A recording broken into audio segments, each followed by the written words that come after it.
The predicament of the former Deputy Senate President Ike Ekwremadu has attracted national and international attention, but is still in detention in Britain. The pan-Igbo socio-cultural organization Ohanaeze N'digbo is urging the British government to show leniency to the jailed Ekweremadu. At a meeting with the British High Commissioner to Nigeria in Enugu, leaders of the group said N'digbo would be happy if Ekweremadu is pardoned or his jail term is reduced. Wale, this is something that's gone to court and he has been convicted officially and the wife too. This is the second time that such a call is being made by an outstanding organization or individual. I remember former President Obasanjo also made the same call when he wrote a letter. He wrote a letter to the clerk of the court calling for leniency. Well, I think in the first place, it is not a wrong thing because presidents all over the world, even Nigerian governors, they have the right to prerogative of mercy. And in the UK, the prerogative of mercy rested with the Queen in the olden times. But it has now been delegated to ministers, and also the parliament. So it's not as if it does not exist in UK that a convicted criminal will be pardoned. But it is surely, on very rare occasions. There are examples, where people have been pardoned, in UK. But I think in this particular case, I believe the UK society will take a lot of things into consideration. If you look at the media coverage, by the British media. Don't forget, this is the first conviction under that law. Under that law, yes. The Anti-Slavery Act. So I think the Queen or the Prime Minister cannot just exercise that prerogative of mercy. It has to be a reflection, not about what is happening in Nigeria, whether the man is a king in Nigeria, but it has to be with a reflection of the British value itself. What would the civil society in UK think about such a decision? In what way will it impact on the integrity of the Queen? In what way will it affect, the culture, the civilization of the United Kingdom? What kind of precedents will it set in terms of legal procedure and the rule of law in UK? So that decision will not be based on whether one king is writing from Nigeria or Parliament. It has to be something that will reflect. They have to weigh the impact on on what happens to the UK society. But I think that the people calling for leniency is within their right. I also expect them to also call for radical medical reform. Because if you have had, if people can transplant kidney here, if we have access to Medicare, there will have been no need for a former deputy Senate president to be going to UK. In India, you do kidney transplant. They do it here. They do it here. It's just that they don't believe in the system. It's so few. They do it here every other day. There are so many few hospitals in Nigeria that can carry out. They do it successfully. I know, but they are very few. And the cost of kidney dialysis is so high in Nigeria. Yes. So the common man in is high anywhere in the world. Yes, but the common man in UK and in US, they have access.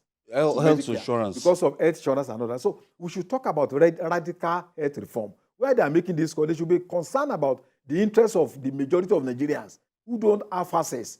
I have people that I know that are suffering kidney problems. So, poor people, they don't have access to anything. So we need to talk about radical health reform. Instead of just calling for a prerogative of mercy for an individual, we should broaden our call to realize that there are a lot of Nigerians also suffering the same fate because there is very extremely bad health policy in our country. Sometimes I feel so bad for from the grace to grass story of Deputy Senator, Senate President, former Deputy Senate President Ike Ekwremadu, that a man, if you read his CV, his profile, and could one day just go down everything he has worked for, everything he stood for, and not that per se in our own laws here, it might not be a criminal. It might not be a criminal offense that he has just committed. But in the Anti-Slavery Act, in the diaspora, it's a different ball game. What it brings to mind for me is in the 80s, Mr. Dan Agbese wrote an article, and I've never forgotten that headline. If this is a lesson, that's the title of the story, of the column that he wrote. The summary of it is that Ekweremadu, it has happened to Ekweremadu now. All our political leaders and all those who are in position to effect changes in our health system, have they learned any lesson from this? No, we've moved on. Exactly. Moved on. Now, every political leader has headache. He goes to the UK, France, and so on and so forth. As Wale has said, if we have developed our own system, would it be like this? When If he during had his even trial, trusted our system, during his trial, there was a case in Enugu that they said that all the medical doctors that were lined up are all Nigerian graduates. One of them, according to the graduated from my alma mater, Bayero University, Kano, the medical school. One of the doctors who operated and did successful kidney transplant in Enugu there. If, as that has happened, any of these our political leaders have tried to call these people and say, look, what do you need? What do we need? There was a time they said there was going, all the geopolitical zones, the teaching hospitals will be equipped. What has happened to them?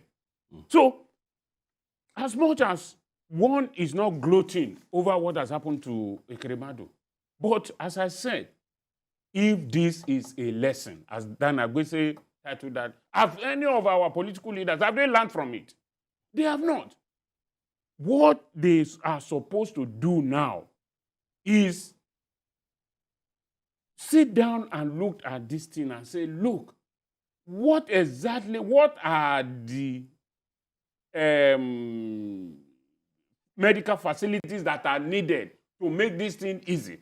There are people suffering today who have cancer, who have this, who have that. They can't get medical attention, they can't get anything because they are poor. But you just fall in your bathroom and sprain your leg, you are off to UK, you are off to France, you are off to the US.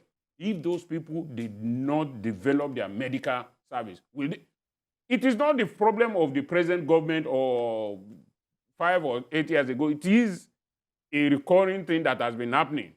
But there must be a government that will come in and say, no, we must put a stop to this. And that is the thing that the legislators, whoever will be the Minister of Health and the President and everyone, they need to sit down and decide among themselves that, look, this has happened to one of us. What will we do? It is only Ekweremadu we are talking about today. Tomorrow it might not even be a case of being in prison. It might be that in the process of transferring you from here to there, you die on board. So they need to learn that lesson that what do we need to do to make this country better? all right. Okay, I have a caller. Hassan is calling us from Lagos. Thank you for hanging out with us, Hassan. Okay, good evening to all of you. Good evening, Hassan. Mr. Oyegile has said it all. You see, our economy is judged by dollar. And that is how we rate ourselves. What is on the table for the present government is to make sure through the central bank, they have a good, patriotic central bank governor that will emphasize more on making sure that he did one thing about pricing. Make our currency strong compared to dollar so that we can be able to face the present economic challenges we are having now. It is not about a Harvard graduate. It is not about a tribal seat. Look for a radical CBN governor that will put everything in place and everything will work for us. Happy Salah to all of you. Thank you. Thank you, Hassan, for your contribution. We'll take this breather. When we come back, we'll talk again. At the end of the day, when you look at it and the lessons for us as Nigerians and even as for Ekweremadu, I'm sure a lot of, and I know, would have kept off his mind during the case of this thing, because it was just something that maybe is a usual practice that just went haywire. Yeah.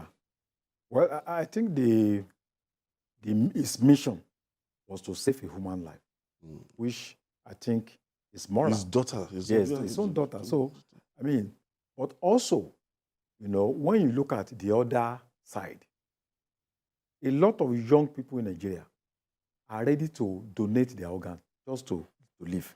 Poverty.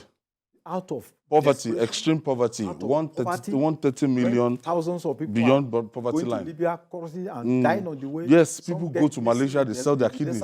So people go to India. Yes, they sell their kidneys. Just sell one, you know, out of and 40 million, 30 million. Then you now ask ourselves, what is the Nigerian government? What are we doing about organ harvesting? Our National Health Act is very weak. Even in terms of kidney transplant in Nigeria, the regulation is very poor. There was, in 2008, there was the Istanbul Declaration, which, you know, emphasized a lot of rules. I don't think everything. If we had been tried in Nigeria, I don't think you might go to jail. A lot of people are taking kidneys in Nigeria. Nothing happens. Yeah. People are selling their kidneys at home and across West Africa and in Asia. Organ harvesting. Organ harvesting. They take young people to India, to Ghana, and even here, and they pay them compensation. Yeah. And which is against, you know, the global standard. So we are talking because, you know, even some people are surprised. Why should they jail him? Because it's a normal practice here. Yeah. So the Nigerian government should do something. It happens every day. Even most of these centers, there are no regulations. Sometimes there is no consent. I know, and some of the rules is that they give preference to rich children because we expect them to live longer. Yeah. People that are younger. But here, there's no regulation. People just, I'm broke, I want to donate my kidney, and that's the end. And most of them have a lot of complications. I think for that young man, it was just that bit of, we take you abroad. Oh, yeah. Yeah. And he got to the UK and he saw everything and discovered that, man, look, I can't go back to Nigeria, man. A bit higher than. No, I don't think. So he exploited him for his own interest. But the fact of the matter is that Nigeria is a hub for organ, harvesting across the world. People come here to seek organs. And I don't think the Nigerian government, both state government, the health authority, they are not doing enough. Yeah. You see, as we have said, this thing will happen again. It may not happen in the public glare because it's happening every other day. It's happening every because Ekweremadu is involved now. Because, there are some hospitals that people go to. You go for kidney transplant or exchange and so. Look, all of these things go on under the table. There is no doubt about that.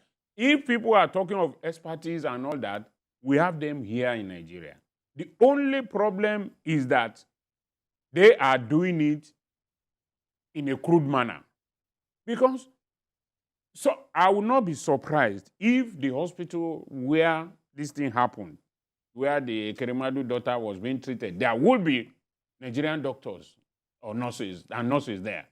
So what we need here is, let us have the equipment, let us have the atmosphere and the every other thing that you need. Yes, they're just confirming it that we have Nigerian doctors in that hospital. Exactly. Lots of Nigerian doctors. People work under terrible conditions there, and therefore they want to jet out at any time, any day. While we were off air, I was talking about something in the university where I teach presently. There are those who have degrees in microbiology or any other field who are doing degrees in nursing today. And when you ask them, the target is to go abroad. Jackpot. They know, they've heard that when you are a nurse. In fact, in public universities too now, you find out that the number of students who want to get degree in nursing is more than perhaps those who want to do to be medical doctors.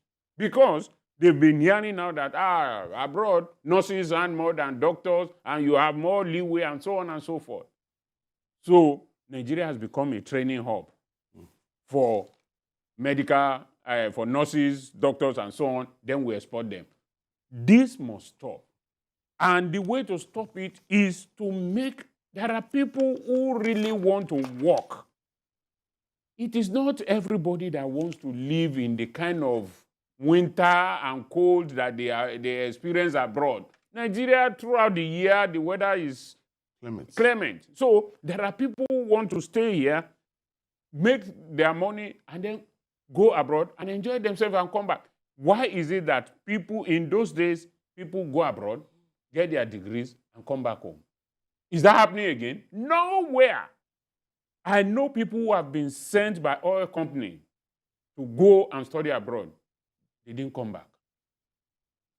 To go and study. I mean, if you are working for an oil company, you know what their salary is like, and they also send you abroad to go and do further studies. Then you decided to japa. It wasn't like that in the past. It is because we have made our country unlivable. And our health system, in fact, the one that is paining me the most now is the health system and the educational system. If you spoil those two sectors, then you have no country again. You have no country again. What country are you presiding over when your populace don't have education, they don't have good health? What then? Who are you presiding over? You are presiding over corpses, dead people, or half-dead people? This is a challenge that every government, local government, state, and federal must wake up to. All right. And finally,